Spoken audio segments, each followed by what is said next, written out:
So good evening everybody, and thank you very much for taking the opportunity to join us tonight. This morning I opened the workshop that you're about to hear the outcomes from. We are very privileged to be the guinea pigs for what is an inspiring initiative from the McGuinness Institute and Treasury, supported today by the Queenstown Lakes District Council and the Catalyst Trust. The workshop was a place for putting everything on the table and looking for a way of understanding issues, challenging imbalances, and developing strategies to make much needed changes.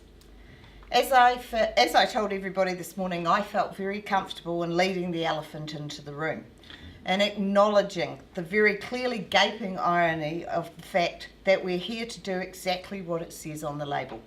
We're here to discuss tackling poverty.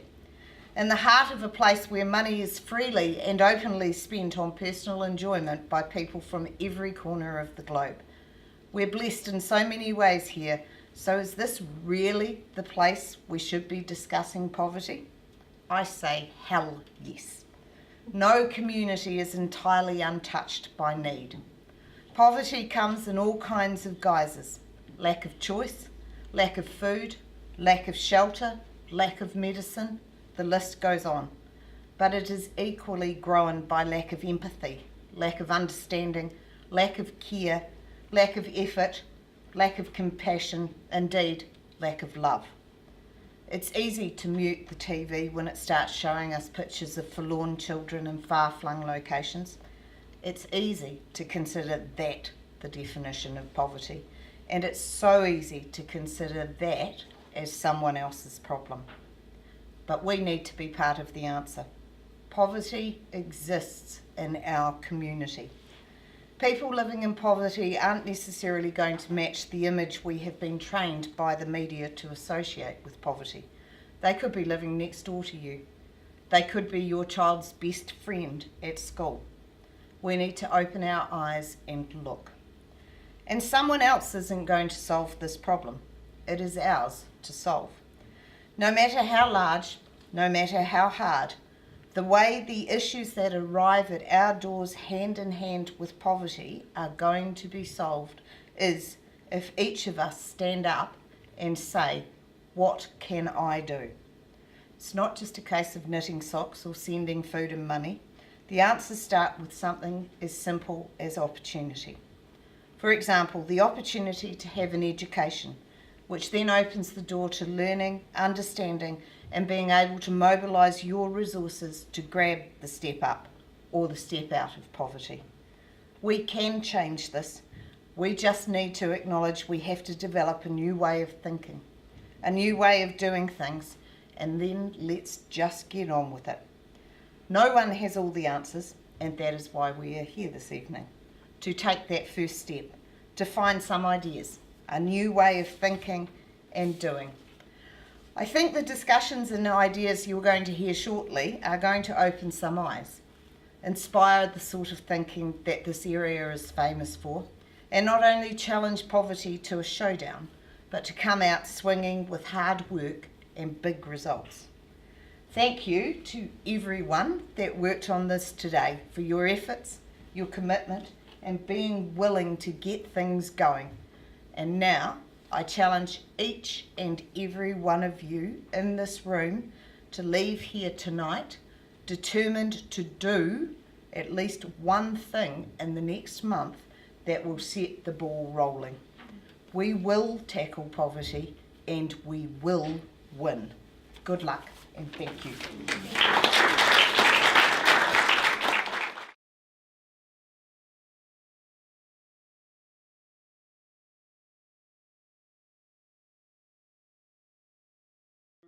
Business is an integral part of the Queenstown community. It's what drives this place to be what it is. But as we were facing this issue of tackling poverty today, we noticed there was a huge lack of representation from the business community. And to me, that's a huge fundamental problem. These are the guys that can be real drivers of change. So we were sort of tackling this without any real expert insider knowledge. But One thing I would like to focus on out of these 7 points is one of public image, and I think that can be an important driver. One of the reasons for that is the more we raise awareness of the issue of financial hardship in the area, the more pressure we can put on businesses to provide better employment opportunities, better living wages, just better safety nets for their employees, and actually make an active contribution to the community. A second one I'll focus on was actually a tax rate that is based on profits. And if there's anyone from the business community here, I'm sure they're not going to like that. But our thinking behind it was, if we can't incentivize them to do something for themselves that is going to contribute to the community, we can impose it through some sort of regulation. This tax would be based on profits because we don't want to curb starting up businesses. It's a competitive environment, especially for restaurants, bars, etc. We don't want to curb those small businesses, but companies that are making large profits, we do think that it would be beneficial if they could reinvest some of those profits into various funds around the community that they'd then get a choice on which fund. It could be the housing trust, it could be one that dedicated to providing opportunities for children. So thanks guys.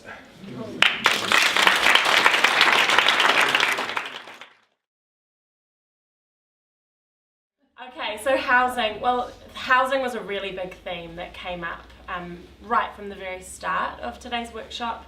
It's very clear that housing is a big problem here. And we sort of saw, well, clearly the problem with housing is we have a demand that outstrips supply. So we need to look at how we can increase that supply of housing in Queenstown. We sort of saw there being two strands to this. So one was around affordable housing for seasonal workers, so for the people who come in and out. But we also need affordable housing for the people who actually live here. And it's that dynamic that I think we need to address. The first one I'll talk about is about data, which I know most people don't get very excited about data, but one of the things that we spoke about was the fact that we actually don't have very much data about the situation around housing in Queenstown. And without that data, it's very difficult to, number one, make a case to government as to why you deserve help on this and why changes need to happen. But it's also very difficult to actually make changes if you don't know what it is that you're up against. So one of our suggestions was that we need to be collecting and analysing local data on the housing situation, and we've come up with a few different people who could look at doing that. So we need to qualify and quantify the problem, basically. What do we need and how much of it? So Chamber of Commerce has already started doing that with the labour force survey. Council is going to work in with that, and that will hopefully become an ongoing thing because it's not a one-time snapshot. It's got to be continuing so that we know where we are. The next one that we spoke about was this idea of different ownership models. So the way that we think about home ownership right now is maybe a little outdated for the situation that many people are in. We spoke a lot about the idea of people needing stepping stones into home ownership, and maybe changing the way we define ownership might provide people with that foot in the door. So an example of this might be changing how mortgages work. So it might be possible, say, for two couples to purchase a house together, which might then give them the opportunity to, live in a house, have ownership, it increases in value, and then eventually own their own home. So it's that idea of we need to start thinking about the way ownership works so that we can give people the platform to eventually be able to own their own home.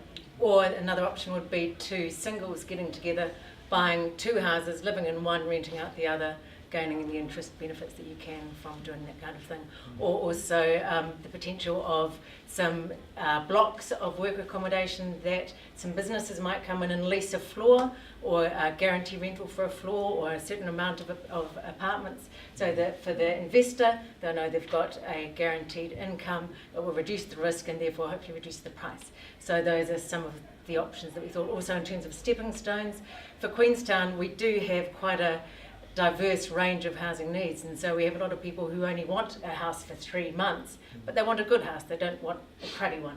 We have a lot of people who get chucked out of their house that they're renting over Christmas because the crippies come up and want to use it. So we need some different alternatives for those, and maybe there are lots of different options that we could look at. Another idea that we discussed was perhaps when a new business, say an adventure tourism or other business, opens up in Queenstown, could we make it a requirement as part of their resource consent that they would provide housing for the workers that they're going to bring in? So the idea of having, I guess it's that same idea of business buy-in.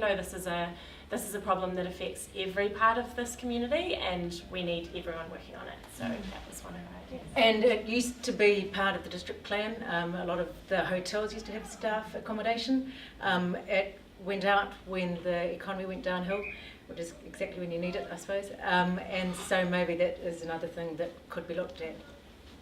Cool.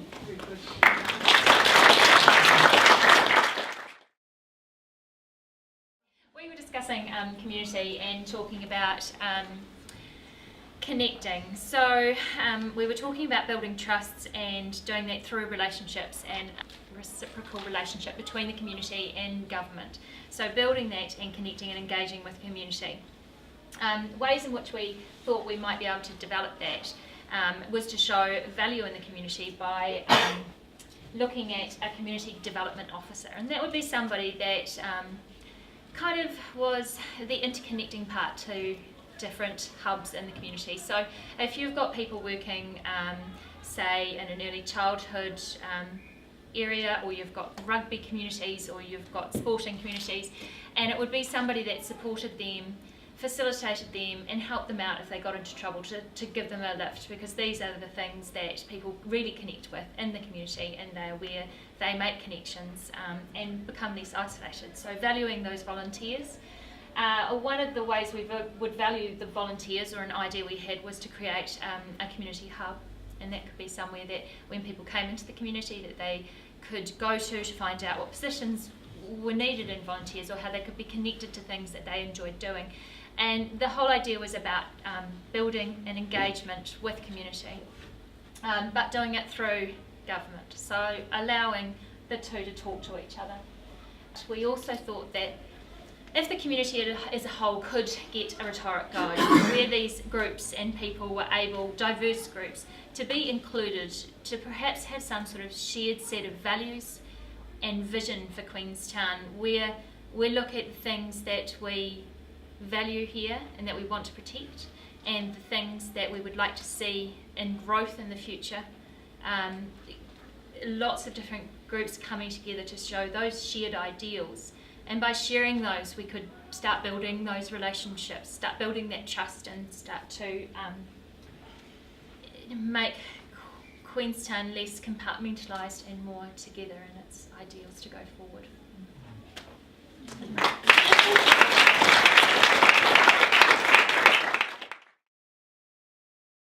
One of the things that our group talked quite a bit about was improving gatekeeping through immigration. So one of the, particularly Hannah was on our group, so she was talking about some of the challenges she sees through Salvation Army of people perhaps who've come into our community. An example would be they perhaps come into the community, we do have issues with alcohol, and they may have committed a crime while under the influence of alcohol. What often happens is they can sit in the system for a number of months before their case is reviewed by our court system, and if they can't get a job because of the situation they find themselves in, Hannah and her and other social services agencies often end up bearing the brunt of looking after that person who's come into our community probably with limited resources and perhaps no insurance. That was one that was flagged up as quite a big issue.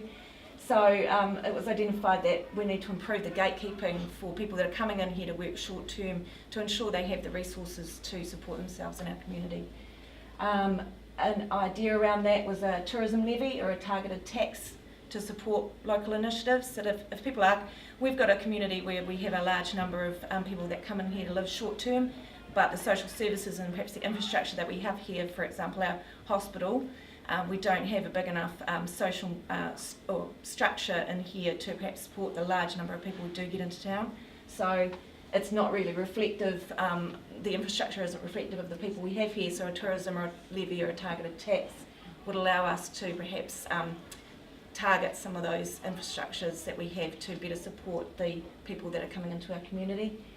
Another thing around that relates to the data again. That seemed to be a common theme that we all talked about today, but having the data that reflects what actually happens in a tourist town as opposed to other parts of New Zealand, and perhaps identifying some of the measures that we have in a town that really draws a lot of the tourists that come into New Zealand, like, you know, Queenstown, the district itself is the key driver for a lot of people coming to our country.